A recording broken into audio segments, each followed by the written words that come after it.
మన ముకుందాలో లాంగ్ హారాల పండుగ నవంబర్ 8 నుంచి 16 వరకు ఫ్లాట్ 9.99% VA తో వివరాలకు సంప్రదించండి.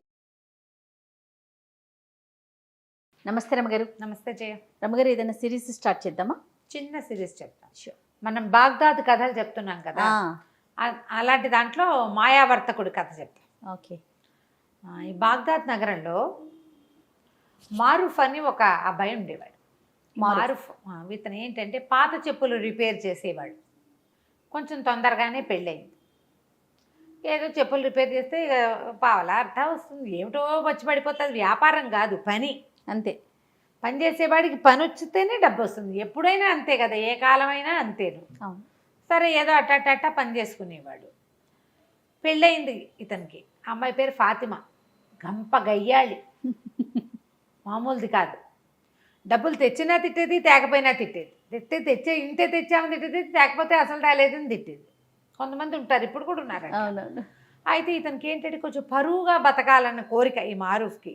తెచ్చుకున్న పావలో అర్థో మన తిండికి చాలు, గొడవ పడకూడదు, తగాదా పడకూడదు, వీళ్ళు కొట్టుకుంటున్నారు అని చుట్టుపక్కల వాళ్ళు చెప్పుకోకూడదు. కానీ అలాంటి ఆశ ఏనాడు నెరవేరనిచ్చేది కాదు వాళ్ళ ఆవిడ, ఒప్పుకునేదే కాదు. సరే, ఒకనాడు ఏమైంది, ఏదో పని చేసుకోవడానికి బయటకు వెళ్తుంటే రొట్టెలు అమ్ముతారు ఆ ఊళ్ళో, బన్నులు లాంటివి అనమాట. నువ్వు ఏం తెస్తావో ఏం తేవో నాకు తెలీదు, సాయంత్రం వచ్చేటప్పుడు బాగా తేనె పోయించి తీపి రొట్టె పట్టుకురా అని చెప్పింది. బన్నులో తేనె పోసిస్తారు. సరే అని వెళ్ళాడు. వాడి కర్మం ఏమిటో, పొద్దున్న నుంచి సాయంత్రం వరకు రూపాయి 10 పావలా కూడా రాలేదు. రూపాయి అనకూడదు, 10 పైసలు కూడా రాలేదు. ఎవరి వాకిట్లోనో కూర్చుంటే వాళ్ళు ఏదో కాస్త మధ్యాహ్నం ఓ చపాతీ ఏదో ఇచ్చారు, అది తినేసాడు. పెళ్ళామేమి కట్టివ్వల. సాయంత్రం దాకా అయ్యింది, ఏమీ లేదు. చపాతీ తిన్నాడు కాబట్టి ఆగింది ప్రాణం. ఏం చేయాలో తెలియలే. ఇంటికి వచ్చే దారిలో ఆ రొట్టెల దుకాణం కనపడింది. ఆ దుకాణాన్ని చూసేసరికి వీడి కళ్ళలో నీళ్ళు రావటం మొదలుపెట్టి, ఇప్పుడు ఇంటికి వెళ్తే అది ఏం గోల్ చేస్తుందో, చుట్టుపక్కల వాళ్ళ పెళ్ళానికి రొట్టె కూడా కొనిపెట్టలేడంటే ఎంత పరువు తక్కువ అని కాస్త బికమహం వేసుకుని ఆ చెట్టు దగ్గర నుంచున్నాడు. నుంచుంటే కంట్లో నుంచి నీళ్ళు వస్తున్నాయి వాడికి దుఃఖంతో. పరువుగా బతుకుతామంటే ఒక్కరోజు పరువైన రోజు లేదే బతుకులో. ఇలా చింతిస్తుంటే ఆ దుకాణం యజమాని ఏదో గిన్నెతో నీళ్ళు తీసుకొచ్చి చెట్టు దగ్గర పోయటానికి వచ్చి చూశాడు. ఎరా మారూఫ్, ఏంట్రా సంగతి అన్నాడు. అన్నాక ఏమరా అలా ఏడుపు మూతి పెట్టుకున్నావు అనేసరికల్లా, ఏం చేయనన్నా, ఒక్క పావలా గిట్టుబాటు కాలేదు ఇవాళ. మధ్యాహ్నం ఆ ఫలానా వాళ్ళు ఎవరో ఒక చపాతీ పెట్టారు, తిన్నాను. మా ఆవిడ ఇంట్లో ఏం చేస్తుందో నాకు తెలీదు, బాగా తేనె పోయించి రొట్టెదేమంది. పావలా అయినా వస్తే నీకు ఇచ్చి తీసుకుందును, 10 పైసలు కూడా రాలేదన్నా ఈ పూట. ఇంటికి వెళ్ళాక అది ఏం గోల్ చేస్తుందోనండి భయంతో ఇక్కడే నుంచున్నాను అనేసరికల్లా అన్నాడు, వాళ్ళకంతే రేపు ఇద్దుగాని లేరా అన్నాడు దుకాణం యజమాని. దాదా రొట్టెలు ఉన్నాయి లేరా, నేను ఇస్తాగా నీకో రొట్టె అని లోపల తీసుకుపోయి ఇతనికి తీర్చడానికి ఏదో ఇంత నలకంత పెట్టి ఇంత రొట్టె తీశాడు బన్ను. అయితే ఏమైంది, తేనె అయిపోయింది దుకాణంలో. తేనె అయిపోయింది. మేము పంచదార పాకం వేస్తున్నాను రా, మా దుకాణాలు అందరూ తినేస్తారు, ఎవరు ఏమనరు, మీ ఆవిడ కూడా పాకం పోసిస్తానని పల్చటి పంచదార పాకాన్ని ఆ రొట్టె నిండా పోసి ఆ పంచదార రొట్టె పుచ్చుకుని మారూఫ్ ఇంటికి వచ్చాడు. ఫాతిమా వాకిట్లో రెడీగా ఉంది. ఏం చేసుకొచ్చావు అని అడిచింది. తెచ్చానే రొట్టె అన్నాడు. ఆ రొట్టె తీసుకుంది ఆవిడ స్పీడ్గా. మొగుడు పొద్దు నుంచి తిరిగి వచ్చాడు, వీడికి అన్నం సున్నం మంచినీళ్ళు కాళ్ళు కదుకోవడం ఏమీ లేవు. అది తీసుకోవడం అంటే అది ఓపెన్ చేయంగానే చచ్చినాడా, నువ్వు ఇంటి పిచ్చివి తెస్తావా అన్నది. అనేసరికి పిచ్చిదేంటి, మంచి రొట్టె, అక్కడ ఫలానా కొట్టు, నీకు తెలుసు కదా, మీ మేనమామకి తోడలుడు కొడుకు, వాడిదే కొట్టను. వాడు కొట్టయితే ఏంటి, నేను తేనె రొట్టె తెమ్మన్నాను, పంచదార పాకం పోసి తెచ్చావు అని మొదలుపెట్టింది. మీ నాన్న అంతే, మీ తాత అంతే, మీ ముత్తాత అంతే, మీ వంశమే అంతా ఇట్లా దిక్కుమాల సంబంధం చేశారు, ఎందుకు కొరగావు, తేనె రొట్టె తేలేవు పెళ్ళానికి అని తిట్టడం మొదలుపెట్టింది. అక్కడి నుంచి కాదు, వీళ్ళు ఇంట్లో చుట్టుపక్కల వాళ్ళంతా చేరారు. ఏమిటి అన్నారు. అనేసి అన్నాక ఒకళ్ళిద్దరు అన్నారు, ఏమొచ్చిందే మాయరోగం, రెండు ఒకటే కదా, ఏం పెద్ద తేడా ఉంటుంది, ఆ తేనె అయితే ఏమిటి, పంచదార పాకం అయితే ఏంటంటే నాకు అక్కర్లేదని రొట్టె ముక్కలు చేసి అక్కడ పడేసింది. అంతది. ఇక ఇంకా గొడవ ఆడుతూనే ఉంది. వాళ్ళు మామూలుగా గొడవలు మొదలయ్యేసరికి మనమే ఏం చేస్తాం, అమావాస్య నాడు అట్టేసావా, పున్నన్నాడు పపేసావా అని అడుగుతుంటాం. ఎక్కడికో వెళ్తాం. మన పెళ్ళైన రోజున, మన పెళ్ళప్పుడు మీ అమ్మ, మీ నాన్న, మీ చెల్లి, మీ అక్క, నువ్వు ఇలాగే తెగ తిట్టిపోసింది. తిట్టిపోసేసి మొగుడిని ఒక మొట్టికాయ కొట్టింది. బతిమలాడాడు, బాగుంటుంది రొట్టె తినవే తినవే అంటే ఆహా. ఏం చేస్తాడు వీడు, పొద్దున ఎప్పుడో తిన్న చపాతి ఆవిడ వండుకు తినేసింది, సాయంకాలం స్వీట్ కోసం ఇది దెమ్మంది. ఓహో. ఇక అక్కడ కూర్చొని మెల్లిగా రొట్టె ముక్కలు 4 నోట వేసుకున్నాడు. అయిపోయి అక్కడి నుంచి తెగ తిట్టిందా. మొగుడు మళ్ళీ ఇంకో మొట్టికాయ కొట్టడానికి వచ్చింది. అతను ఒక తోపు తోసాడు. తోపు తోసేసరికి ఇంకేముంది మొగుడు నన్ను చంపేస్తున్నాడని కేకలు పెట్టింది. పెట్టేసరికి చుట్టుపక్కల వాళ్ళంతా మళ్ళీ చేరారు. ఆ అమ్మాయిని కేకలేశారు, వీడిని ఏం కొట్లాటాలు రా, ఇంత కొట్లాడుకుంటే ఎట్లా, ఈ పట్టు విడుపు లేదు మీకు అని కేకలేశారు. ఈ అమ్మాయి ఏం చేసింది, నేను సొంటి పట్టేసుకుంటా, ఆ పట్టేసుకుంటా, ఈ పట్టేసుకుంటా అని చెప్పింది. అసలు దానికి దెబ్బలే తగల్లా, తోసాడు అంతే. అదే 2 మొట్టికాయలు కొట్టింది. 2 మొట్టికాయలు చెప్పాం కదా. అక్కడి నుంచి ఏమైంది, తెల్లారేసరికల్లా పెళ్ళాం ఇంట్లో కనపడలేదు. ఏం చేస్తుందో అనుకున్నాడు. కొంచెం ఆవిడ ఆ పని ఈ పని చేసుకుని సామాన్లన్నీ సరి చేసుకుని మళ్ళీ చెప్పులు రిపేర్కి వెళ్ళాలి కదా. ఆ రిపేర్ సామాన్ల బ్యాగ్ సవరించుకుని వీడు బయటికి వెళ్ళబోతుంటే 2 సైనికులు వచ్చారు. ఈ సైనికులు అన్నారు, పద కాజీ గారు నిన్ను పిలుస్తున్నారు, మీ ఆవిడ నీ మీద రిపోర్టు తెచ్చిందన్నారు. వీళ్ళిద్దరూ ప్రభుత్వాధికారులు, ప్రభుత్వపు సైనికులు. వీళ్ళు మోసపోయారు అక్కడికి. కాజీ గారి దగ్గరికి వెళ్ళేసరికల్లా వాడు, ఎరా పాపిష్టివాడా, దేవుడిచ్చిన పెళ్ళాన్ని జాగ్రత్తగా చూసుకోవడం రాదు, దీన్ని చేయి విరకొట్టి పళ్ళరాలు కొడతావా అన్నాడు. వీడు నిర్ఘాంతపోయాడు. నేను చేయి విరకొట్టడం ఏమిటండి, నేనేమీ చేయలేదు అమ్మాయిని, నేను అసలు కొట్టలేదు, అదే నన్ను కొట్టింది, నేను తోసాను అంతే, వెనక్కి గోడకి జారబడింది, నేను ఒక్క దెబ్బ కూడా కొట్టలేదండి అని నిన్న జరిగిన కథ అంతా చెప్పాడు. ఆ అమ్మాయి చేతికి ఒక కట్టు కట్టుకుని ఇట్లా పెట్టుకుని మూతికి ఇక్కడ ఏదో ఎర్రగా ఉంది, రక్తం నేతురు వచ్చేలాగా కొట్టాడు, వీడంతా తేల్చమని కాజీ దగ్గరికి వచ్చింది. అక్కడి నుంచి ఆయన 4-5 ప్రశ్నలు వేశాడు. వీడన్నాడు, ఫలానా రోడ్డు మీద ఫలానా కొట్టువాడు ఉంటాడు, మా వాకిలు ఎదురుగుండానే ఉంటాడు, కావాలంటే వాడిని కేకేయమంటే వాడు ఆధారనే పోతున్నాడు. సైనికులు బయటకు చూసరికి ఏమండి మీరు చెప్పిన వాడు వస్తున్నాడండి అనేసరికి సుల్తానో వాడి ఏదో పేరు ఆ వాడిని పిలిచారు లోపలికి. పిలిస్తే వీళ్ళేం కొట్టుకోలేదండి, తేనెరెట్టు కోసం గోల్ చేసింది అమ్మాయి, అదే వీడిని కొట్టింది అనేసరికల్లా అక్కడి నుంచి కేకలేసాడు అమ్మాయిని కాజీ. ఏమిటమ్మా, పెళ్ళిని నిలబెట్టుకోవాలి, ఇట్లా చేయకూడదు, నీకు మొగుడు సరిగ్గా సంపాదించట్లేదని కోపం ఉందనుకో, దానికి ఇదే మార్గం, ఇట్లా కాదు, కొట్లాడుకోకండి, పొండి అని పంపించేసాడు. ఆ అమ్మాయి కాస్త వెళ్ళిపోయింది ఫాతిమా. ఈ మారూఫ్ బయటికి వెళ్ళంగానే ఆ సైనికులు ఇద్దరు ఇతని వెనకాల, నీకు బందోబస్తుకు వచ్చాం కదా, మాకేమైనా ఇవ్వమంటారు. పోలీస్ స్టేషన్లలో జరిగే కథ అప్పుడు ఉండేది పాపం. మరి నీకోసం మా సర్వీస్ ఇచ్చాం కదా అనేసరికల్లా ఇంకేం చేస్తారు. వీడు ఏమైంది అటు ఇటు చూశాడు. అతను పొద్దున పూట వచ్చేటప్పుడు ఏవో సామాన్లు అవి పట్టుకొచ్చుకున్నాడు కదా, ఆ సామాన్లలో ఒక పావలా బెళ్ళదు. ఆ పావలా చేతిలో పెట్టాడు. అన్నాడు, నన్ను వదిలేయండి, నా దగ్గర ఇంకేమీ లేదన్నాడు. తన ఇంటి వైపుకి నడిచి వెళ్ళాడు. ఈ లోపల ఎవరో చెప్పులు రిపేర్ అనేసరికల్లా అటువైపు వెళ్ళేసరికి మళ్ళీ 2 సైనికులు వచ్చారు. ఇంకో కాజీ గారి దగ్గరికి వెళ్ళింది అమ్మాయి.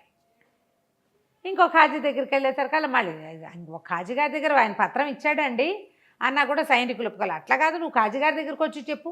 ఈ అమ్మాయి చేసి తూర్పు వైపు కాజీ దగ్గరికి ముందు వెళ్ళింది, పడమటి వైపు కాజీకి దగ్గరికి మధ్య. వీడిని ఎలాగైనా జైల్లో పెట్టాలి, మొగుడిని తన్నించాలి. కొంతమంది అలా ఉంటారు, తనకేం ఉపయోగపట్టలేదు కాబట్టి వాడిని చావగొట్టాలి, వాడి బుద్ధి రావాలి, వాడిని జైల్లో పడేయాలి. అప్పుడు కానీ వాడికి వాళ్ళ అమ్మాయి వాడిని కన్నా అమ్మా నాన్నకి బుద్ధి రాదు, పిచ్చి ధోరణి ఉంటుంది. అవునవును. అక్కడికి వెళ్ళేసరికల్లా ఆ కాజీ గారు అన్నాడు, అదేమిటి ఏమి జరిగిందంటే, అయ్యా ఇట్లా కాదండి, ఏమీ జరగలేదు, మా అమ్మాయి ఆవిడ జూటా ఇల్జాములు తీసుకొస్తుంది అంతే, ఇది అబద్ధము. పొద్దుటి కాజీ గారు ఇచ్చిన కాగితం ఇదిగోండని కాగితం చూపించాడు. ఆ కాగితం చూసేసరికల్లా ఆ అమ్మాయి కేకలేశాడు ఆయన. ఆ అమ్మాయి అక్కడి నుంచి కూడా వెళ్ళిపోయింది. ఈ సైనికులు మళ్ళీ 2 సైనికులు ఉన్నారు కదా, మాకేదైనా ఇవ్వమన్నారు. ఏమి ఇస్తాడు, తన దగ్గర చెప్పులు పని చేసే సామాన్లు తప్పిస్తే ఏమీ లేవు. సరే అక్కడ ఏదో ఇనుప సామాన్లు కొట్టుంటే ఈ చెప్పులు బాగు చేసే 2 వస్తువులు అక్కడ అమ్మేసి తాకట్టు పెడితే ఏం రాదు. అవి వచ్చిన పావలా చెరుకో పావలా ఇచ్చాడు. చిచ్చి అనుకున్నాడు, నా బతుకు దిక్కుమాలి బతుకు, ఇక నేను ఇంటికి వెళ్ళాం అని చెప్పేసి అలా నడుచుకుంటూ వెళ్ళిపోయాడు. నడవగా ఎక్కడో నీరసం వచ్చాక ఓ చోట కూలబడ్డాడు. అక్కడ ఒక పురాతన పాడుబడిపోయిన ఇల్లు ఒకటి. ఆ ఇంటి దగ్గర కూర్చున్నాడు. అక్కడి నుంచి వాడికి తన జీవితం ఆలోచించుకుంటుంటే ఎంత దుఃఖం వచ్చిందో. నన్ను పొద్దున్న సైనికులు తీసుకెళ్లారు, చుట్టుపక్కల అందరూ చూసారా, ఏం పరువు ఉంది నాకు. కాజీ ఇంట్లోకి వెళ్తాం, ఆ కాజీ ఇంటి చుట్టుపక్కల వాళ్ళంతా చూసారా, అక్కడ కూడా నేను కాజీ ఇళ్ళు పుచ్చుకు తిరుగుతానంటే ఏదో వ్యాజ్యానికి వచ్చాననే కదా చెప్పుకుంటారు. 2 చోట్ల పరుగు పోయింది తెల్లవారి పొద్దున్నే. పోనీ అక్కడి నుంచి యువతలకు వచ్చి ఎక్కడో పని చేసుకుంటుంటే మళ్ళీ అక్కడికి 2 సైనికులు వచ్చారు. మళ్ళీ ఈసారి తూర్పు కాజీ అయ్యాక పడమటి కాజీ దగ్గరికి వెళ్ళా. పని చేసుకునే చోట పరువు పోయింది, కాజీ గారింటి దగ్గర పరువు పోయింది. పరువుగా బతకడానికి అవకాశం ఇవ్వట్లేదే ప్రభువు మనకి, అలా అవకాశం ఇవ్వట్లేదని పెద్ద పెట్టున ఏడవటం మొదలుపెట్టాడు. ఏడుస్తుండే సరకాల ఒక భారీ కాయంతో ఉన్న ఒకడు వచ్చాడు. ఎవరినైనా ఎందుకు నాయనా ఏడుస్తున్నావు అంటే నేనేం చెప్పను, నువ్వెవరు అన్నాడు.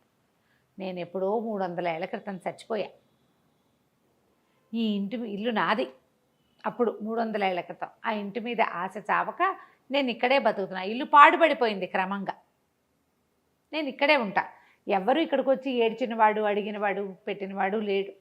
అంటే నీకు ఈ చెప్పుకుని ఏం ఇది ఉపయోగం, ఆరుస్తావా తీరుస్తావంటే ఆర్చగలను, తీర్చగలను, నీకేం కావాలో చెప్పు అంటే ఎక్కడికైనా సరే నేను హాయిగా బతకడానికి ఒక ప్రదేశం కావాలి, నాకు పరువుగా బతకాలి, నేను ఎక్కడికైనా తీసుకెళ్ళి అంటే నగరంలో దింపుతానన్నాడు. బాగ్దాద్ వద్దు, బాగ్దాద్ నగరంలో తూర్పున నా పరువు పోయింది, పడమట్న నా పరువు పోయింది, నేను బతకలేను అంటే ఆయన ఏమన్నాడు, సరే నా వీపు మీద కూర్చో, నిన్ను నేను తీసుకెళ్తానని చెప్పేసి తీసుకెళ్ళిపోయాడు. ఎక్కడికో తీసుకెళ్ళి ఒక ఊళ్ళో వదిలిపెట్టాడు. తెల్లవారేసరికి అక్కడ ప్రత్యక్షం అయిపోయాడు. రాత్రి ఎక్కాడు, తెల్లారేసరికి ప్రత్యక్షం అయిపోయాడు. ఆ భూతం కాస్త వెళ్ళిపోయింది అవతలకి. వీడు ఆ నగరంలో చూస్తే వాళ్ళు ఎవ్వరూ మనలాంటి బట్టల వాళ్ళు కాదు, మనలాంటి వ్యవహారం కాదు, అదేదో వేరే ప్లేస్. సరే వీడు నడవటం మొదలుపెట్టాడు. వారా వీరా అందరూ అడుగుతున్నారు, ఏ ఊరు, నువ్వేం వ్యాపారం చేస్తావు, నీకేమొచ్చు, నీకేం చేస్తావు, అది ఇది, మీదే ఊరు అంటే ఇతను ఏం చెప్పాడు, బాగ్దాద్ అని చెప్పాడు. బాగ్దాద్ నుంచి ఎప్పుడు బయలుదేరావు అని అడిగారు. అడిగితే నిన్న రాత్రే అన్నాడు. అనగానే పక్క నవ్వారు. ఏమిటి బాగ్దాద్ ఇక్కడికి ఎంత దూరమో తెలుసా, బళ్ళ మీద వచ్చినా 1 ఏడాది పడుతుంది. ఇక్కడి నుంచి వ్యాపారానికి వెళ్ళే వాళ్ళు ఉంటారు, సంవత్సరం పడుతుంది అక్కడికి వెళ్ళటానికి. రాత్రికి రాత్రే ఎలా వస్తావు, మతిగాని పోయిందా నీకు, పిచ్చివాడని అందరు నవ్వుతున్నారు. అయితే ఆ సమయంలో ఒక ఆయన అక్కడికి వచ్చాడు, ఒక వ్యాపారస్తుడు. చూసి ఎవరు ఏమిటి అని అడిగి మిగిలిన వాళ్ళందరికీ కేకలేశారు. ఏంటి పై ఊరు నుంచి ఎవడో వస్తే ఆయన ఏం నిద్ర సరిగ్గా లేదో, అందుకని ఏదో తీర్పుమరుపుగా చెప్తున్నాడు, నేను మాట్లాడతాను, మీరంతా పొండి అని అందరినీ కేకలేసి అతన్ని తీసుకొచ్చాడు. తనతో పాటు ఓ సావడి లాంటి చోట కూర్చోబెట్టాడు. ఆ చావట్లో భోజనశాల ఒకటి ఉంది వెనకాల. వాళ్ళని కేకేస్తే వాళ్ళు వేడి తేనీరు 2 రొట్టెలు పట్టుకొచ్చారు. చేరుకో 2 రొట్టెలు తిన్నారు, టీ తాగారు. టీ తాగాక అతను అడిగాడు, ఏ ఊరు మీది, ఎవరు ఏమిటి అంటే బాగ్దాద్ నగరం, ఇట్లా పరుగు పోయిందని నేను ఊరు నగరపు చివరిలో శివార్లలో ఉన్న ఒక పాత ఇంట్లో పడుకుని ఏడుస్తుంటే ఓ భూతాన్ని నన్ను ఇక్కడ దింపిందంటే ఆయన ఆశ్చర్యపోయాడు. అవునా అనేసి బాగ్దాద్ నగరంలో మీది ఏ ఊరు, ఏ ప్లేసు అన్నాడు. ఎర్రవీధి అంటారు దాన్ని, లాల్ బజార్ అనమాట. ఎర్రవీధి అండి అంటే ఆ ఎర్రవీధిలో ఎన్నో ఇల్లు మీద అన్నాడు, ఫలానా ఇల్లు అన్నాడు. అక్కడ అత్తర్ సాహిబ్ ఒక ఆయన ఉండాలి కదా, అత్తర్ల వ్యాపారం చేసేవాడు ఆయన ఉన్నాడా అన్నాడు. ఉన్నాడు. ఎంతమంది పిల్లలు, ఆయనకు 3 కొడుకులు, ఏం చేస్తున్నారు అన్నాడు. పెద్ద అతనేమో మదరసాలో టీచరు, రెండో అతను దర్జీ, మూడో వాడు చిన్నప్పుడే లేచకపోయాడు, చిన్నప్పుడే వెళ్ళిపోయాడు. నా వయసు వాడే, కాస్త 1 ఏడాది 2 ఏళ్ళు పెద్దవాడు. మేమిద్దరం చిన్నప్పుడు కలిసి ఆడుకునేవాళ్ళం. వాళ్ళ ఇంట్లో నుంచి అత్తర సీసాలు తెచ్చి ఇచ్చేవాడు మా ఇంటికి. మా ఇంట్లో వాడు ఇచ్చిన అత్తర సీసా ఇంకా నా దగ్గర ఉంది. వాడు చాలా మంచివాడు, నా చిన్నప్పటి స్నేహితుడు. అంటే వాడు బాగా నడిచాడు ఆ వ్యాపారస్తుడు. నేనేరా నాయన ఆలీ వాడి పేరు, నేనే ఆలీని. నేను చాలా కష్టాలు పడ్డాను. మా చిన్నప్పుడు వాళ్ళ నాన్న కొడితే ఇంట్లో నుంచి లేచక్కపోయాడు. ఆ లేచక్కపోయిన వాడు అలా తిరుగుతూ ఈ నగరానికి చేరాడు. చేరి ఇక్కడ ఉండిపోయాను, ఇక్కడ స్థిరపడ్డాను, వ్యాపారం చేసుకుంటున్నాను, నువ్వు ఒక పని చెయ్యి. ఇక్కడ ఏంటంటే ఇదంతా వ్యాపారస్తుల కోడళ్ళు ఇవి, ఇక్కడంతా వ్యాపారస్తుల పేరు గొప్పే నడుస్తుంది. నేను నీకు ఒక కంచరగాడిదని ఇస్తా, డబ్బులు ఇస్తా, వ్యాపారస్తుడు అన్న సినిమా ఇవ్వాలి వీళ్ళకి. నువ్వు ఎవ్వరేది అడిగినా సరే మా దగ్గర ఉన్నాయి, బిడార్లో వస్తుందని చెప్పు, దానం చేయి ప్రతి వాళ్ళకి, సరేనా అన్నాడు. సరే అన్నాడు. వీడు చక్కగా పంచలో పడుకుని నిద్రపోతే తెల్లవారేసరికల్లా ఆ ఆలీ ఏం చేశాడు, ఓ 1000 దినారాలు ఒక కంచరగాడిదని పంపించాడు. ఇతను ఏం చేశాడు, డబ్బులతోటి చక్కగా అక్కడ బజార్లో బట్టలు కొనుక్కుని చక్కటి బట్టలు వేసుకుని, కుర్రాడు కదా ఇతను, బాగున్నాడు, స్ట్రాంగ్గా ఉన్నాడు. అక్కడి నుంచి 1000 దినారాల సంచులు వేసుకుని కంచరగాడి దెక్కి వ్యాపారస్తుల కూడళ్లలోకి వచ్చాడు. చక్కగా దగదగాయమానంగా మంచి బట్టలు వేసుకుని ఉన్న వాడిని చూసేసరికల్లా ఎవరు అక్కడ ఏంటంటే ఇలా కొత్తగా పై ఊళ్ళ నుంచి వచ్చిన వాళ్ళ వేషం తెలిసిపోతుంది, మొహము భాష కూడా. మీ దగ్గర ఏమున్నాయి వస్తువులు అని, వస్తువులు కొనుక్కోవటం కోసం అనమాట. మీ దగ్గర ఏమున్నాయి, అవి ఉన్నాయా, ఇవి ఉన్నాయా, మీకు పట్టు వస్త్రాలు ఉన్నాయా, మీ దగ్గర సుగంధ ద్రవ్యాలు ఉన్నాయా, అక్కడి నుంచి ఏమో ఇవి ఉంటాయి కదా మన మిరియాలు, అవి స్పైసెస్ అవి ఉన్నాయా, ఇవి ఉన్నాయి. ఓహో బేళ్ళు ఉన్నాయి, కొల్లలు ఉన్నాయి, నా దగ్గర అవి ఉన్నాయి, నా దగ్గర ఇవి ఉన్నాయని చెప్పాడు. వాళ్ళు ఏది అడిగితే అది ఉందంటాడు. అక్కడి నుంచి ఒక ముష్టివాడు ఎవడో వస్తే ఇట్లా బ్యాగులో చేయి పెట్టి ఒక గుప్పెడు డబ్బులు తీసి ఇచ్చాడు. వీళ్ళు ఆశ్చర్యపోయి పెడుతుంపదేగా భలే ఇస్తున్నాడే అని ఆశ్చర్యపోయారు. అక్కడి నుంచి మసీదు వేళ అయింది, మధ్యాహ్నం ప్రార్థన సమయం అవుతుంది కదా. ప్రార్థనా సమయంలో ఏం చేశారు, అందరూ ప్రార్థనకు రండి హుజూర్ మీరు కూడా అని ఈయన కూడా తీసుకుపోయారు. లోపలికి వెళ్ళి ప్రార్థన చేసిన తర్వాత ఈ సంచిలో చేయి పెడతాడు, ఓ గుప్పెడిటు ఓ గుప్పెడిటు ఓ గుప్పెడిటు ఓ గుప్పెడిటు చెప్పని దానం చేసేస్తున్నాడు. ఆశ్చర్యపోయారు. సరే భోజనశాలకు తీసుకుపోయారు. ఇవాళ భోజనం నా ఖర్చు అని అందరికీ భోజనం 100 దీనారాలు పెట్టి భోజనం పెట్టించేశాడు. చాలా ఆశ్చర్యపోయారు. ఆశ్చర్యపోయి ఎప్పుడు వస్తుంది మీ బిడారు ఏమిటంటే, వస్తుంది, నేను ముందు వచ్చేసాను, చాలా సామాన్లు ఉన్నాయి, 500కి పైగా గాడిదలు, అవన్నీ రావాలి. బిడారు వచ్చాక మీకు ఎవరికి ఏది అంటే వ్యాపారస్తులు బిడారంటే రావాలి కదా, ఒక సమూహంగా కొన్ని వందల బళ్ళు కలిసి వస్తాయి. నేను తొందరగా వచ్చేసాను, అవన్నీ ఏర్పరిచి నేను వచ్చేసాను అన్నాడు. అక్కడి నుంచి దానం అన్నాయి. ఇక్కడ చాలామంది ఉన్నారు బిచ్చగలు. ఈ లోపల ఒక ముసలి బిచ్చగత్తకి దానం చేస్తే ఆ బిచ్చగత్త పోయి ఎవరికో చెప్పింది. ఓ 25 మంది వచ్చారు. వాళ్ళందరినీ చూసారు కదా, అయ్యయ్యో సమయానికి డబ్బులు లేవే, నేను బిడార్లో ఉండిపోయిందంతా, నేను 1000-1200 తెచ్చాను అంతే అనగానే వ్యాపారస్తులను దాందేముందండి, మీకు కావాలంటే అప్పు పెడతాం మేము అని చెప్పేసి తలా ఒక 1000 దీనారాలు అప్పిచ్చారు. ఓహో, ఈయనకి బిడార్ వస్తుంది కదా, ఆ బిడార్లో సరుకు వచ్చినప్పుడు తీసుకుంటాము. ఇక అక్కడి నుంచి దానాలు దానాలు దానాలు చేసేయటం మొదలుపెట్టాడు విపరీతంగా. ఎవరేవిస్తే డబ్బు ఇచ్చారంటే ఎవరో ఒకళ్ళకి ముష్టి వాళ్ళకి ఇచ్చేస్తాడు. ప్రజలు వీళ్ళంతా ఆశ్చర్యపోతున్నారు. క్రమంగా రోజులు గడిచే కొద్దికి ఆ బిడార్ వచ్చే జాడలేదు, వీడికేమో అప్పు పెరిగిపోతుంది. డబ్బులు అయిపోయినాయి ఇవ్వండి అంటాడు. వాడికి పరువుగా ఉండాలి, వాడి కోరిక అది. పరువు అంటే దాన ధర్మాలు అలాంటివి చేస్తూ ఉండాలి. బా ఎంత గొప్ప అనుకోవాలి, తన సొమ్ము కాదు మళ్ళీ. అలాగే చేశాడు. చేయగా చేయగా చేయగా చేయగా చేయగా రోజులు గడిచేసరికి వ్యాపారస్తులకు భయం పట్టుకుంది. 60,000 దినారాలు అప్పు పడ్డాడు వాడు. వాడు మాత్రం హుందాగానే ఉన్నాడు, హుందాతనానికి ఏమీ లోట్లేదు. అది వచ్చాక ఇస్తాను అంటాడు. అయితే అందరూ అలీకి చెప్పారు, నువ్వు నీ పరిచయస్తుడని చెప్పావు, నీ పరిచయస్తుడన్నావు, మరి ఇతనేమో ఇట్లా అప్పులు పెట్టేసేసాడు అనేసరికల్ అతను పరిగెత్తుకుంటూ వచ్చాడు. అలీ, ఊరి నీ దానాలు మండ, నీ గొప్ప పాడుగాను ఇట్లా చేసేవేమిట్రా నాయనా, ఈ అప్పంతా ఎట్లా తీరుస్తావు, ఇంత అప్పు ఎట్లా కుదురుతుంది, ఇది చాలా పొరపాటు, ఏదో ఒకటి చేసి తప్పించుకో ఇక్కడి నుంచి. ఇప్పుడు అలీ చెప్పలేడు, ఎందుకంటే ఇతను చాలా గొప్పవాడని, తను చాలా అద్భుతమైన వ్యక్తి అని మొదట్లో వాళ్ళందరికీ చెప్పాడు ఇతను. అతని భరోసా మీద వీళ్ళు అప్పిచ్చారు. ఇప్పుడు భరోసా పోయింది, వీడి గొప్పతనం అవుతుందో లేదో తెలీదు. దాంతో చాలా భయం పట్టుకుంది వాడికి అలీకి. చెప్తే సరే ఇతను ఏమన్నాడు, ఏం పర్వాలేదు, ఏదైతే అది అవుతుందో చూసుకుందామన్నాడు. ఏం చేశాడో చూద్దాం మనం మళ్ళీ. ఓకే, కానీ వాడి ధైర్యానికి చూడండి. కొంతమంది ఉంటారు కదా రమ్మగారు, అసలు ఆలోచించారు. అదే మరి. రైట్, నెక్స్ట్ ఎపిసోడ్ చూద్దాం మరి. అలాగే. నమస్తే అండి. నమస్తే జయ. నమస్తే రమ్మగారు. నమస్తే జయ. రమ్మగారు, మనం మాయావర్తకుడు ఈ సిరీస్ చెప్పుకుంటున్నాం కదా, నెక్స్ట్ భాగంలోకి వెళ్దామా? రెండో భాగం. మారూఫ్ బోళ్ళని అప్పులు చేసేసుకున్నాడు. 60,000 దినారాలు అప్పుపడ్డాడు. ఈ 60,000 దినారాలు అప్పుపడినటువంటి ఈ మాయావర్తకుడు సంగతి ఆ ప్రాంతపు నవాబు గారికి తెలిసింది. ఆయన ఆశ్చర్యపోయాడు. అంత డబ్బు ఉందా, అంత పెద్ద బిడారుందా, వాడిని నమ్మి ఇచ్చారంటే ఉండే ఉంటుంది అని. ఆయనకి ఏంటంటే ఈ సుల్తాన్కి కొంచెం పిసినారు వాడు. ఆయన డబ్బు ఖర్చు పెట్టడం పెద్దగా ఇష్టం ఉండదు. కూతురికి పెళ్లి చేయలే ఆయన. ఎవరికైనా ఏమైనా ఇచ్చి పెళ్లి చేయకుండా ఎవరి దగ్గర నుంచి ఏమైనా పుచ్చుకుని చేద్దామంటూ అనుకుంటున్నాడు. ఓహో, అలాంటి ధోరణి ఉన్నవాడు. అయితే ఆయన తన వజీర్ని అడిగాడు, వాడెవడో అంత బ్రహ్మాండ నాయకుడు ఒకడు ఊళ్ళోకి వస్తే వాడిని మనకు పరిచయం చేయొద్దు, వాడి దగ్గర చాలా సంపద ఉంటే మన పిల్లని ఇచ్చి పెళ్లి చేద్దాం అన్నాడు. అనగానే వజీర్ నిర్ఘాంతపోయాడు. అదేమిటి, అప్పు పెడుతున్న వాడికి, అప్పులు పుట్టించుకుంటున్న వాడికి ఇచ్చే పెళ్లి చేస్తారు పిల్లని, చూద్దాం అనుకున్నాడు. అన్నీ వాకప్ చేశాడు. మరి పెళ్లి సంబంధం అంటే వాకప్ చేసుకోవద్దు. వాకప్ చేసిన తర్వాత ఏమన్నాడు, వాడి బిడారు దరిదాపుల్లో లేదు, వాడిని గుర్తుపట్టిన వాడు ఆ అలీ అన్నవాడు. మొదట వీళ్ళ నాన్న ఫలానాది, వీళ్ళు చాలా గొప్పవాళ్ళు అని చెప్పాడు. వాడికి కూడా వీడు బాకీ పడ్డాడు. ఆ అలీకి కూడా బాకీ పడ్డాడు. ఊళ్ళో వర్తకులందరూ ఎలాగో వీడి దగ్గర నుంచి సరుకుల్లో సామాన్లో తీసుకోవచ్చు అన్న ఉద్దేశంతో అప్పులు పెట్టారు. 60,000 దినారాల అప్పు ఉంది.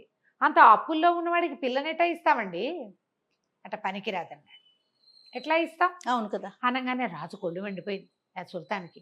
ఊరి దుర్మార్గుడా, ఇదివరకు ఎప్పుడో మా పిల్లని అడిగావు నువ్వు పెళ్ళికి, వజీర్కి ఏమి ఇస్తామని నేను వద్దన్నాను, నువ్వు ఊరుకుని ఇంకో పెళ్లి చేసుకున్నావు. కానీ అది మనసులో పెట్టుకుని మా అమ్మాయికి గొప్ప వర్తకుణ్ణి ఇచ్చి పెళ్లి చేసే అవకాశాన్ని నువ్వు చెడగొడుతున్నావు, వెళ్ళిపోవు నా కళ్ళ ముందు నుంచి అన్నాడు. అనగానే వజీర్ నాలుగు ఖర్చుకుని మీ ఇష్టం అండి, మాట్లాడి పెట్టమంటే మాట్లాడతా. సరే అక్కడి నుంచి వజీర్ ఇంకేం చేస్తాడు, వజీర్ ఉద్యోగం ఊడిపోయేలాగా ఉంది అంతేగా. విడిపోయి మారూఫ్ దగ్గరికి వెళ్ళాడు. వజీర్ వెళ్ళి రండి రాజుగారి మన సుల్తాన్ని కలుద్దురు కానీ అని చెప్పేసి సుల్తాన్ దగ్గరికి కల్పించాడు. కల్పించిన తర్వాత సుల్తాన్ గారికి ఒక అమ్మాయి ఉంది, మరి కొంచెం అటు ఇటుగా మీకు దగ్గర వయసు అమ్మాయి, వివాహం చేసుకుంటారా అన్నాడు. అమ్మ అంటే ఆవిడకో 25 ఏళ్ళు పైన ఉన్నాయి, ఎప్పుడో చేయాలి పెళ్ళి, ఈయన డబ్బున్న పెళ్లి కొడు కోసం చూస్తున్నాడు. ఇతను అన్నాడు పెళ్ళి ఎక్కడ చేసుకుంటానండి, నేను పెళ్ళికి వెళ్ళి ఇప్పుడు చేసుకోలేను, నా బిడారు వచ్చాకే ఏమైనాను, పెళ్ళంటే మాట్లాడండి, ఎంత దానం ధర్మం చేసుకోవాలి, జీవితకాలం ఉండవలసింది, మంచి కొడుకులు పుట్టద్దు నాకు, పుట్టాలంటే ఏం చేయాలి, దాన ధర్మాలు చేయాలి, పెళ్లికి సహాయం చేసిన వాళ్ళందరికీ బట్టలు పెట్టాలి, పాతలు పెట్టాలి, బోడని చూడాలి, తిళ్ళు తిప్పలు, ఇల్లు వాకిళ్ళు ఎన్ని ఏర్పరచాలి, మళ్ళీ నేను పెళ్లి కూతురికి నేను పెట్టుకోవాల్సిన కట్నం ఎలాగో ఉంది, వజ్రాలు వైఢూర్యాలు నా దగ్గర మరకత మణులు ఉన్నాయి, అవన్నీ పెట్టుకోవద్దు, ఏమీ లేకుండా ఎట్లా చేస్తే నాకు అసలు పుట్టేటప్పు ఉంది, బిడారు వచ్చాకండి అన్నాడు. రాజుగారికి ఏమనిపించింది, ఈ మాటలన్నీ వినేసరికి ఎక్కిపోయారు వీళ్ళు, అయ్యి బాబోయ్ వీడి దగ్గర చాలా ఉందని. వజీర్కి వీడు ఏదో ఒక నాటకం ఆడుతున్నాడేమో అని అనుమానం వచ్చింది, అనుమానంగా ఉంది. రాజుకు అనుమానం రాల. వాడు పద్మరాగాలు, మరకతాలు, పచ్చలు, వైఢూర్యాలు, కెంపులు అంటున్నాడు. అంటే అవన్నీ పేర్లు మామూలు వాళ్ళకి ఎలా తెలుస్తాయి, వాటితో ఆడుకునే వాడికి అర్థమవుతాయి. ఇంత బిడారు వచ్చాక ఊళ్ళో వ్యాపారస్తులు ఎవరైనా ఎగరేసిపోతారేమో వీడిని, ఆ మరకతాలు పచ్చలు అన్నీ మనకే కదా. ఆయన ఎట్టా ఆలోచించాడంటే రేపు నాటికి వీడు వేరే దేశస్థుడు, మా దేశం మేము పోతామంటే మన పిల్ల మన దగ్గరే ఉంటుంది, దానికి ఇచ్చిన పచ్చలు మరకతాలు మాణిక్యాలు మన దగ్గరే ఉంటాయి, అంతే, వాడు లేచకపోయినా పర్వాలేదు. ఇట్లా ఆలోచించి ఏమైనా సరే పెళ్లి కుదర్చాల్సిందే, దానాలు ధర్మాలకి ఏముంది, చేసుకోమను మనం ఇద్దాం. ఆయన పెళ్లి కుమారుడు చేసుకోదలుచుకున్న దాన ధర్మాలకి వేటికి అడ్డం లేకుండా పోసేయండి, డబ్బులు మనతో ఉన్న బొక్కసం అంతా ఆయనకి ఇచ్చేసేయండి, ఆయన పిల్లకి ఏం పెట్టుకోదలుచుకున్నాడో అవన్నీ పెట్టుకోమనండి. అంటే డబ్బులుగా వస్తువులు ప్రత్యేకాలని చెప్తున్నాడు చూడు, బిడారు వచ్చాకే పెడతాడు, అమ్మాయికి చెప్తాం ఆ మాట. అక్కడ ఏంటంటే స్త్రీధనం ఇచ్చి పెళ్లి చేసుకునే విధానము ఈ జాతుల్లో బహుశా ఉన్నది, ఆ కథలో అట్లా కనపడుతుంది. స్త్రీధనం ఇవ్వాలంటే అమ్మాయికి ఒక 25,000 దినారాలు, అమ్మాయి ఒక బొక్కసం ఉంటుంది ప్రత్యేకంగా వాళ్ళకి, బొక్కసం అంటే ధనాగారం అనమాట, ఓ బాక్సులో పోసి ఇస్తారు. అది ఆ అమ్మాయికి రేపొద్దున సేఫ్టీ, వీడు వదిలేసి వెళ్ళిపోయినా ఏదైనా అయినా ఆ డబ్బు ఆ అమ్మాయిది. దానికి ఉర్దూలో ఒక ఖచ్చితమైన పేరుంది, ఇప్పుడు సడన్ నిన్న గుర్తుంది, వాళ్ళ జ్ఞాపకం రావట్లేదు. ఇప్పుడు పెళ్లిళ్లలో కూడా ఉందిట, అమ్మాయికి ఇవ్వటం ప్రత్యేకంగా ఉన్నది. కొన్ని కుటుంబాల్లో ఖచ్చితంగా అమ్మాయికి స్త్రీధనం పుట్టింటి వాళ్ళు కాదు, కాబోయే భర్తే ఇంత ఇస్తాము అని చెప్తారు, అదే ఆ అమ్మాయిదే. బాగుంది, ఆచారం అయితే చాలా బాగుంది కదా. అయితే ఏమైంది, ఒప్పుకున్నాక ఇక మన మారూఫ్కి పెళ్లి కుమారుడు అయ్యాడమ్మా, మామూలుగా కాదు, బ్రహ్మాండంగా పెళ్లి కుమారుడయ్యి పందిళ్ళు వేసిన వాడి దగ్గర నుంచి వడ్డిచ్చిన వాడి వరకు, వజీర్ నుంచి హెల్పర్ కుర్రవాడి వరకు అందరికి వస్త్ర సముదాయం బహుకరించాడు. పెళ్లి కుమార్తెకి 50,000 దినారాలు చదివించాడు, 5 రోజులు విందు చేయించాడు, అన్ని మంగారు డబ్బులతోటి, మామగారివే డబ్బు, మనకి లేవు కదా, లేవు. సరే పెళ్ళైపోయాక అంతా హడావిడంతా సర్దుమణిగింది. సరే అమ్మాయిని అబ్బాయిని కలిపారు. మారూఫ్ ఆల్రెడీ మ్యారీడ్ కదా, ఇంతకుముందే పెళ్ళైన వాడు, చక్కగా రాజకుమార్తె కొంచెం వయసున్న అమ్మాయి, చిన్న అమ్మాయి కాదు, చాలా కులాసాగా ఉన్నారు. కాకపోతే మారూఫ్ ఏం చేశాడంటే తొలి రోజు రాత్రే భార్యకి మొత్తం విషయం చెప్పేశాడు.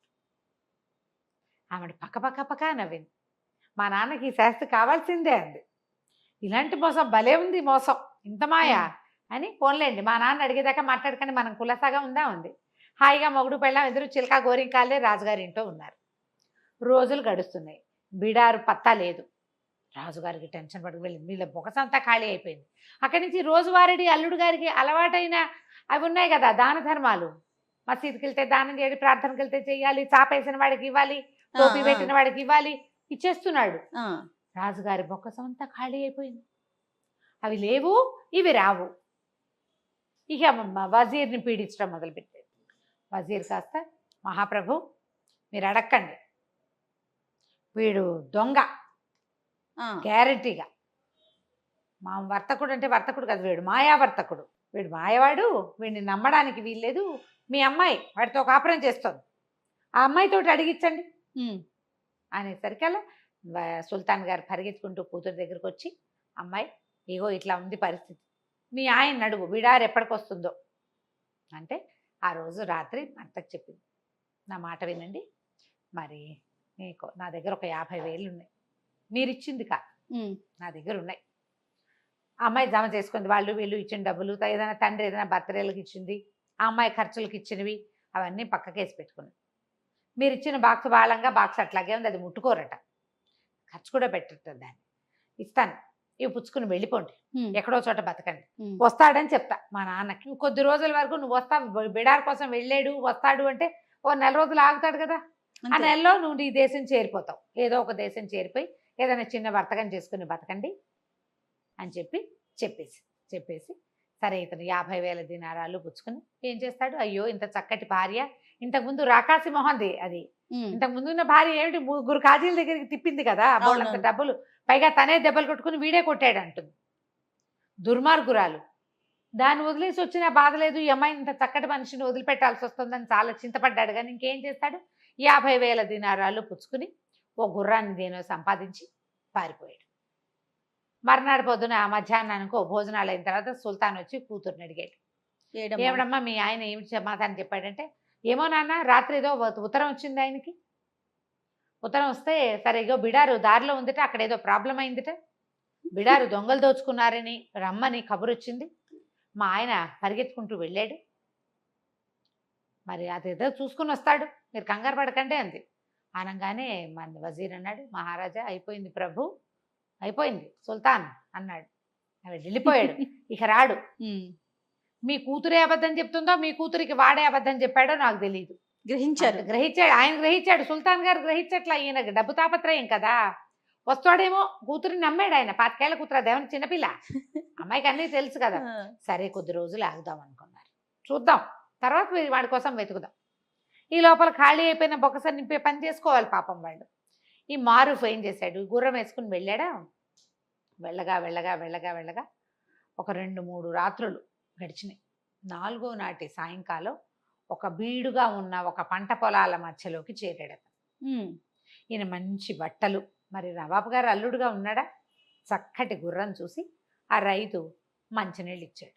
ఇక్కడ ఏమైనా ఆహారం దొరుకుతుందా, ఆకలి దహించుకుపోతుందంటే, బాబు ఏదండి చిన్న ఊరండి, మీలాంటి గొప్పవారికి ఆహారం సరిపడా ఇవ్వగలిగే ఊరు కాదు, నేను ప్రయత్నం చేసి వస్తా, ఇదిగో ఇదేదో తాగండి అని ఒక షర్బత్ ఏదో తెచ్చుకున్నాడు వాడు, చిన్న ముంతల పోసుకుని ఇచ్చి, మరి చెట్టు కింద ఉండండి, మీకు ఏదైనా ఆహారం ఏర్పాటు చేసుకొస్తాను బాబు అంటే ఒక 2 దినారాలు వాడి చేతిలో పెట్టాడు.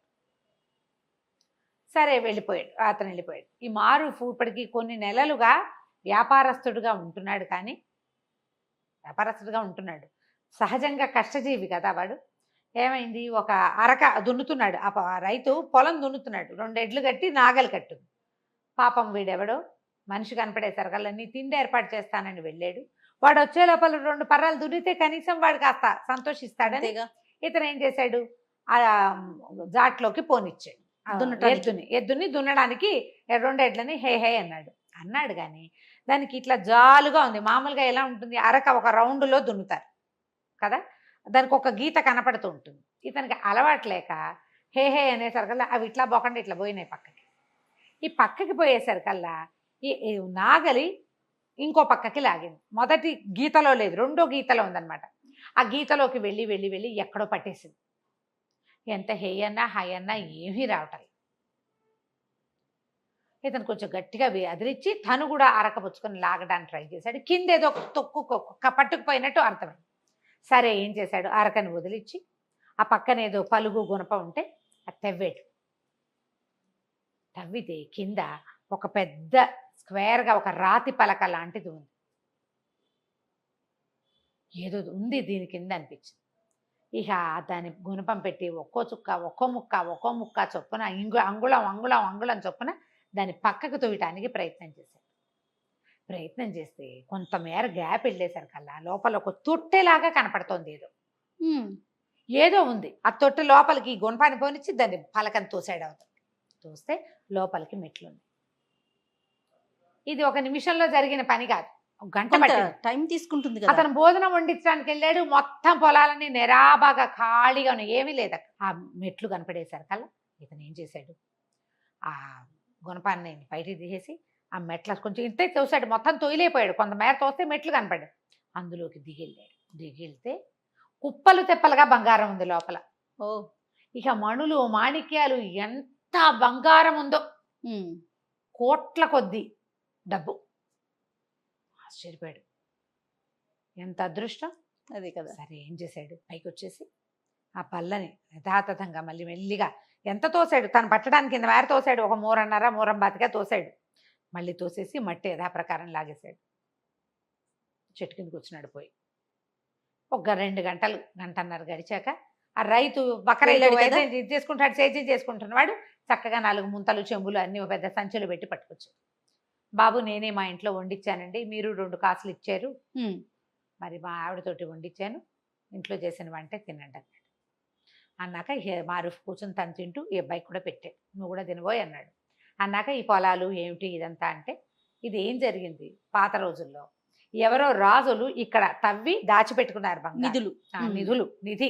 ఈ తవ్వి దాచిపెట్టుకున్న తర్వాత ఈ అలాంటి ప్రాంతాల్లో ఏంటంటే ఇసుక తుఫాన్లు అవి వచ్చేసి ఇదంతా మూసుకుపోయింది. ఆ రాజులు పోయారో ఏమయ్యారో, ఎన్నో తరాల నాటివి అవి. ఆ తర్వాత మట్టి కప్పడిపోయింది, మెల్లిగా సైద్యంలోకి దిగారు. ఆ పర్టికులర్ హుక్కు ఈ రైతుకి ఏనాడు తగల, అది మామూలుగా బంజరుగా ఉంది. ఈ మధ్య అతను తవ్వుకోవటం మొదలుపెట్టాడు. ఏమన్నాడు, బాబు ఇక్కడ ఏం పెద్దగా పంటలు పాడు ఏం పండవండి, ఇటగే ఎడారిగా ఉంటుంది, సరే ఏదో ఒకటి చేద్దామని నేను ప్రయత్నం మొదలుపెట్టాను, ఇప్పుడేనండి తవ్వు చేస్తున్నాం అంటే ఈయన ఏమన్నాడు, అరే అబ్బాయి నీకు 50,000 దినారాలు ఇస్తా, ఇది మొత్తం నాకు అమ్మేసి అంటే. ఆశ్చర్యపోయాడు. 50,000 లెక్క పెట్టుకోవడం లేదే ఇది అయిపోయాడు రైతు. బాబు అంత గొప్ప పని చేస్తారండి, చేస్తా, నేను ఇక్కడే ఉంటా, నాకు ఒక షెడ్ వేయటానికి సహాయం చేయను, ఒక గుడారం వేసుకోవడానికి సహాయం చేయి, ఈ నేల కావాలి నాకు, నా బిడారు రాబోతోంది అని చెప్పాడు. రైతు చాలా సంతోషించాడు. ఈయన ఇచ్చిన 50,000 దినారాలు తీసుకెళ్ళు, ఈయనకు ఒక పెద్ద చక్కగా పడుకుని హాయిగా కూర్చోవడానికి అన్నిటికీ విశాలంగా ఉండేలాగా కుటీరం లాంటిది ఏర్పాటు చేశాడు. అక్కడే ఉండిపోయాడు మారూఫ్ కొద్ది రోజుల పాటు, నెలన్నాడు. ఈ లోపల కావలసినప్పుడల్లా ఈ మట్టి తోసేసి అందులోకి వెళ్ళి తీసుకొని డబ్బులు తెచ్చుకుని పెట్టుకుని ఆ దారిన వచ్చిన కంచరగాడిదలన్నీ కొనుక్కున్నాడు. ప్లాను కంచరగాడిదలు కొన్నాడు. చిన్న చిన్న బిడార్లు వస్తాయి, మీ బిడారు నేను కొంటాను, ఎంత కమ్ముతావు అని మాట్లాడి డబ్బిచ్చి కొనేసుకున్నాడు. బిడార్లతోటి జనరల్గా పని వాళ్ళు వస్తారు, తనే సామాన్లు ఒక్కొక్కటి అన్నీ ఏర్పరచుకుని కనీసం ఒక 1000 కంచరగాడిదలు కొన్నాడు. అన్నీ కొన్నాక ఒక రోజంతా పనిచేసి ఈ కిందున్న మొత్తం వజ్రాలు బంగారం అన్నిటిని మూటలు కట్టించి ఆ గాడిదల మీద వేసుకుని ఆ మొత్తం బిడారిని నవాబు గారి దగ్గరికి తన భార్యని దగ్గరికి తరలించుకుపోయాడు. నెల దాటిపోయింది. నెల దాటంగానే ఇక సుల్తాన్ ఇంక నేను ఆగలేనని కూతురిని చెడదిట్టాడు, వజీర్ని తిట్టాడు.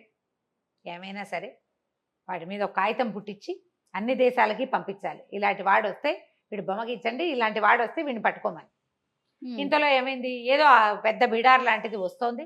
1000 గాడిదలు ఒకేసారి వస్తే ఎలా ఉంటుంది, పెద్ద వాండర్ పెట్టుకుంటూ దుమ్ముగా. కంచరగాడిదలు అంటే ఉట్టి గాడిదలు ఉండవు, కొంచెం పెద్దగా ఉంటాయి, గుర్రాలకి దగ్గరలో ఉంటాయి. అక్కడి నుంచి సైనికులు పరిగెత్తుకొచ్చారు. అల్లుడు గారి బిడార్ వస్తుందండి. రాజు కూతురు పరిగెత్తుకుంటూ వెళ్ళారు ఎదురుగా. వెళ్తే ఆయన ఏమన్నాడు, మారూఫ్ చెప్పాడు, దొంగలు పడి మొత్తం బిడారంతా పోయిందండి, ఏదో ఈ 4 మిగిలినాయి, సరుకేం సరుకు రాలేదు. ఎందుకంటే ముందు వాళ్ళకి ఏం చెప్పాడు, సుగంధ ద్రవ్యాలు ఉన్నాయి, స్పైసెస్ ఉన్నాయి, దినుసులు ఉన్నాయి, పట్టుతానులు ఉన్నాయి చెప్పాడు. మొత్తం సరుకంతా పోయింది, సంపద మాత్రం సగం మిగిలింది. సగం కూడా కాదు, సంపదలో కొంత మాత్రం మిగిలింది, ఇవే తీసుకొచ్చాను అని చెప్పాడు. రాజు నిర్ఘాంతపోయాడు. ఆ వచ్చిన సంపదతోటి ఆయన 100 సార్లు అమ్మి 50 సార్లు కొనొచ్చు. చాలా ఆశ్చర్యపడి మొత్తం గాడిదలు తెచ్చిన అవన్నీ వీళ్ళు దాచుకోవటానికి ఒక పెద్ద బిల్డింగ్ కట్టుకోవాల్సి వచ్చింది వాళ్ళు. అంతుంది ఆ కింద. ఆ తర్వాత మారుఫే ఆ రాజ్యానికి సుల్తాన్ అయ్యాడు. అప్పులన్నీ తీర్చేశాడు. అప్పటి నుంచి పిచ్చిదానాలు మానేశాడు. వ్యాపారం చేయటం మొదలుపెట్టాడు. తన స్నేహితుడు అలీని సహాయకుడుగా పెట్టుకున్నాడు. ఈ వజీర్ ఈయన కొంతకాలం రాజుగారికి వజీర్గా ఉన్నాడు. తర్వాత అతనే రాజయ్యాడు. అదృష్టం ఉండటం వల్ల అతనికి ఇట్లా కలిసి వచ్చింది. ఎవరికి కలిసి వస్తాయి అట్లా అదే కదా. కదా. అసలు దొరకటం ఏంటి, ఆ పొలంలో దున్నటం ఏమిటి, దొరకటం ఏమిటి. కాకపోతే అతను డబ్బు వస్తే తను అందరి దగ్గర తీసుకుంది దానం చేయటం వల్లే అతనికి లాభించిందని భావించాడు అనమాట. దానగుణం. కథ కంచికి మనం ఇంటికి. నమస్తే రమ్య గారు. నమస్తే.